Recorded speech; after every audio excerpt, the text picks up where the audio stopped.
అంజరావు గారు, యుద్ధం 6వ రోజుకు చేరుకున్నా కూడా ఇరాన్ ఎక్కడా కూడా తగ్గడం లేదు. అరబ్ దేశాలపై అలాగే ఇజ్రాయెల్పై అటాక్స్ చేస్తోంది.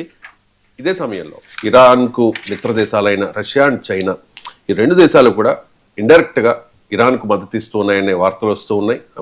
చైనా రష్యాలు డ్రోన్స్ అలాగే మిసైల్ ఫోర్సెస్ ఇరాన్కి ఇస్తున్నాయట.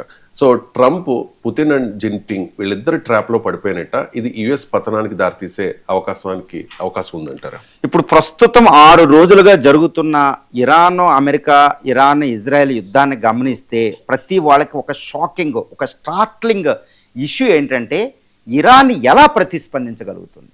ఇరాన్ ఇప్పటికీ వేలాది 500 మిసైల్స్ని, తర్వాత 2000 డ్రోన్లు ప్రయోగించి 14 దేశాల్లోని 27 అమెరికన్ బేస్లని Israel defence system, air defence system బద్దలు కొట్టి అమెరికా షిప్పుల మీద, ఎంబసీస్ మీద, అరామ్కో మీద ఎలా అటాక్ చేయగలుగుతుంది? ఇది సర్ప్రైజింగ్ షాక్ అండి. ఇరాన్కి అంత కెపాసిటీ ఉందంటే 47 సంవత్సరాలుగా ఆర్థిక ఆంక్షలకు లోనయ్యి ఇప్పటికీ ఎయిర్ ఫోర్స్ చూడండి, ఎయిర్ ఫైటర్ని తయారు చేసుకోలేదు. ఇప్పటికీ సెకండ్ జనరేషన్ 1980లో అమెరికా ఇచ్చిన యుద్ధ విమానాలే వాడుతుంది. అది ఇప్పటికీ మనం MiG-21 రిటైర్డ్ చేసిన మిగ్గులు వాడుతుంది. అది సెకండ్ జనరేషన్, థర్డ్ జనరేషన్వి. మరి ఎయిర్ ఫైటరే తయారు చేసుకోలేదు. అది ఒక చిన్న హెలికాప్టర్లను తయారు చేసుకోలేదు. ఆర్మీలో లైట్ మిషన్ గన్లే, పెద్ద పెద్ద గన్లను తయారు చేసుకోలేదు. కానీ హైపర్సోనిక్ మిసైల్ దానికి ఎక్కడే. ఫత్తా అని 12 to 15 మ్యాక్స్ స్పీడ్ తోటి వెళ్ళే హైపర్సోనిక్ మిసైల్ ఇరాన్కి ఎలా వచ్చింది? సెజిల్ మిసైల్ ఎలా వచ్చింది? అమెరికా ఎయిర్ డిఫెన్స్ సిస్టంలో అయిన ఇది ప్యాట్రోయిటిక్ ఎయిర్ డిఫెన్స్ సిస్టమ్ని, Arrow air defence system, Israel iron డోమ్ని చీల్చి చెండాడేవి ఎక్కడి నుంచి వచ్చినాయి? అధునాతనమైన డ్రోన్లు, ఏదో అమెరికా నుంచి మనం కూడా తెచ్చుకుంటున్న MQ-9 ర్యాపర్ అనే అధునాతనమైన డ్రోన్లు కూడా బురుడు కొట్టించే డ్రోన్లు ఎక్కడి నుంచి వచ్చినాయండి ఇరాన్ కంటే? ఇరాన్కి ఇంత టెక్నాలజీ లేదు. 100% ఇరాన్ ప్రతిస్పందన అనేది ఇరాన్ది కాదు, అమెరికా, ఇజ్రాయెల్, ఈ గల్ఫ్ దేశాల మీద. అది రష్యా, చైనాలవే అని చెప్పొచ్చు. ఇంతటి పగడ్బందీగా, ఒక అద్భుతమైన క్యాలిక్యులేటెడ్గా, పిన్ పాయింటెడ్గా American radar station, American air defence సిస్టంలో, అమెరికన్ నేవల్ బేస్లు, అమెరికా ఎయిర్ బేస్లు, అమెరికా షిప్పులు, అమెరికా 5th ఫ్లీట్ ఖతార్లో ఆల్ ఉదైదా ఎయిర్ బేస్ని, వీటన్నిటిని అటాక్ చేసి అక్కడ ఫ్రెండ్లీ ఫైటర్ అయినా బురిడీ కొట్టించి F-15 లాంటి ఫైటర్ జెట్స్ బురిడీ కొడుతున్నాం. ఈవెన్ ట్రంపే 100 రోజులు యుద్ధానికి ప్రిపేర్ అవుతున్నాడు, ఆయన 5 వారాలని చెప్పాడు. ఇలాంటి ప్రతిఘటన ఎక్కడిది ఇరాన్ కంటే? 100% ఇది చైనా రష్యాల యొక్క మిసైల్ టెక్నాలజీ, చైనా రష్యాల యొక్క డ్రోన్ టెక్నాలజీ. సో అద్భుతమైన టెక్నాలజీని వాళ్ళు ఇవ్వడం, తయారు చేయడం, ఫోర్స్ని తయారు చేయడం. అమెరికా B-2 బాంబర్లు మోబు, ఏది 10 టన్నుల బాంబులు వేసిన లోపల చొచ్చుకెళ్ళి అండర్ గ్రౌండ్ టెక్నాలజీ. ఇప్పటికీ ఇరాన్లో ఒక అధునాతనమైన మెట్రో రైల్వే స్టేషనే లేదు. మరి అలాంటప్పుడు అండర్ గ్రౌండ్ మిలిటరీ సిటీస్ని అది ఎలా నిర్మించగలిగింది? రష్యా, చైనాలు అక్కడ under ground missile, under ground drone ఫ్యాక్టరీలు నిర్మించి మోబు బాంబుకి B-2 బాంబర్ కూడా విఫలమైంది. అంటే operation mid night hammer 12 days war టైంలోనే B-2 బాంబర్ అణు రియాక్టర్ని పేల్చలేకపోయిందండి.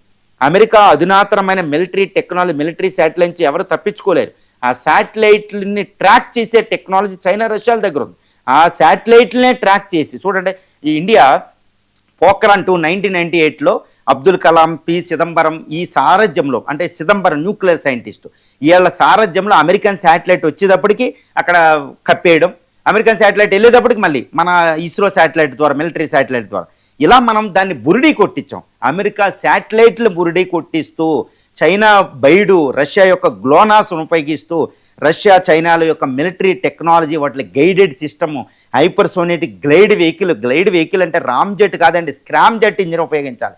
స్క్రామ్ జెట్ టెక్నాలజీ ఎక్కడ తయారు చేయగలిగింది ఇరాన్?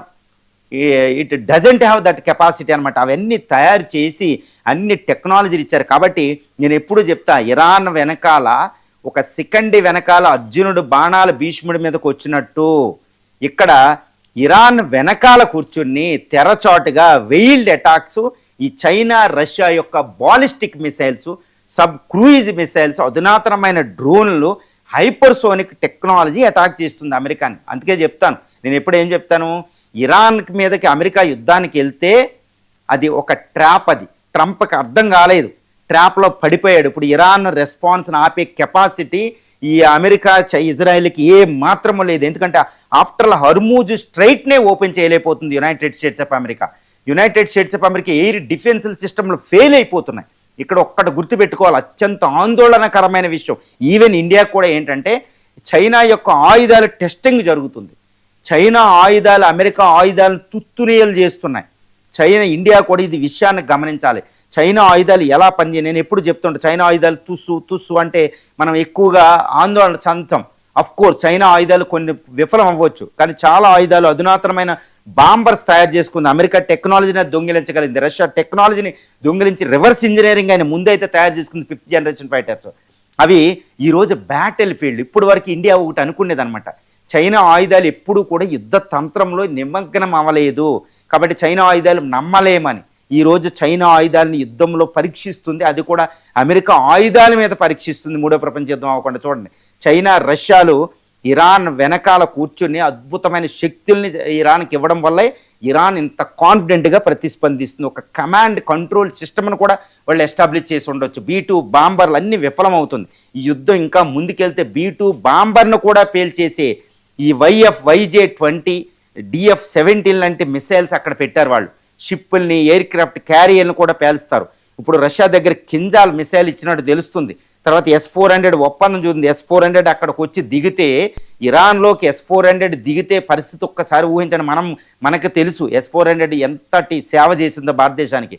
ఇప్పుడు S-400 వాళ్ళు ఇస్తే పరిస్థితి ఏంటి అంటే, రానున్న కాలంలో S-400లు YJ-20 కింజాల్ మిసైల్స్ ఇరాన్లో రాబోతున్నాయి. ఎందుకంటే ఇండియా ఇప్పుడు యునైటెడ్ స్టేట్స్ ఆఫ్ అమెరికా ఇంకా అధునాతనమైన యుద్ధ తంత్రం అక్కడ చేయబోతుంది. ఎందుకంటే ఇంకా ఆయుధాలు ఉన్నాయి దాని దగ్గర, అవి తెచ్చి ఉపయోగిస్తే చాలా పెద్ద ప్రమాదం.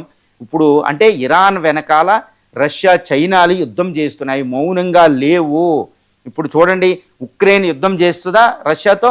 ఉక్రెయిన్ వెనకాల 57 దేశాలు ఉన్నాయని అందరికీ తెలుసు కదా, కానీ అవి డైరెక్ట్గా అయితే రావు. ఇప్పుడు అదే ట్రాప్ని చక్కగా రష్యా చైనాలు పుతిన్ జీ జిన్పింగ్లు తెచ్చి ఇరాన్ వైపు పెట్టారు. మమ్మల్ని ఉక్రెయిన్లో ఇరికిస్తామని 4 సంవత్సరాల నుంచి 5వ సంవత్సరంలోకి ఎంటర్ అయ్యాం. సరే ఇక్కడ చూడని పుతిన్ చేయరంటే, పుతిన్ అంత యోధుడు కాదా? పుతిన్ KGB ఏజెంట్ కాదా? పుతిన్ ట్రంప్ వేసినట్టు యుక్తులు వేయలేరా? జీ జిన్పింగ్ ఇద్దరు వేశారు. ఇప్పుడు ఇరాన్లో ట్రాప్ అయింది ఇప్పుడు యునైటెడ్ స్టేట్స్ ఆఫ్ అమెరికా. అంటే ఇది నిజం, ఇది 100% ట్రూ. ఇది అయితే United States of America power కరిగిపోతుంది అనమాట. ఎందుకంటే కాస్ట్లీ వార్ చేస్తుంది. యుఎస్ చేసేది కాస్ట్లీ వార్, వాళ్ళు చేసేది ఆఫ్టర్ ప్లాస్టిక్ డ్రోన్స్తో చేస్తున్నారు. ఒక్క ప్లాస్టిక్ డ్రోన్కి $1 మిలియన్ మిసైల్ వేస్తున్నారు. అమెరికా ఎక్కువ కాలం ఈ కాస్ట్లీ వార్ చేయలేదు. ఒక అద్భుతమైన యుద్ధాన్ని జీ జిన్పింగ్ అక్కడ పుతిన్ చేస్తున్నారు. ఈ యుద్ధ తంత్రాన్ని భారతదేశం గమనించాలి. ముఖ్యంగా చైనా ఆయుధాలు ఎలా పనిచేస్తున్నాయో గమనించాలి. ఇండియన్ థింక్ ట్యాంక్ అదే చేస్తారండి. ఎందుకంటే అక్కడ రష్యా ఉక్రెయిన్ వారిని గమనించి, సద్దాం హుసేన్ గల్ఫ్ వార్లన్నీ గమనించి, బిపిన్ రావత్ లాంటి థింక్ ట్యాంక్ అద్భుతమైన యుద్ధ తంత్రాన్ని డెవలప్ చేసి ఆపరేషన్ సింధూర్ 3 రోజులు ముగించారు పాకిస్తాన్ మీద. ఇది ఒక అద్భుతమైన యుద్ధ తంత్రం. ఇది చాలా జాగ్రత్తగా నేర్చుకోవాలి ఇండియా. ఎంజీరావు గారు, ప్రపంచ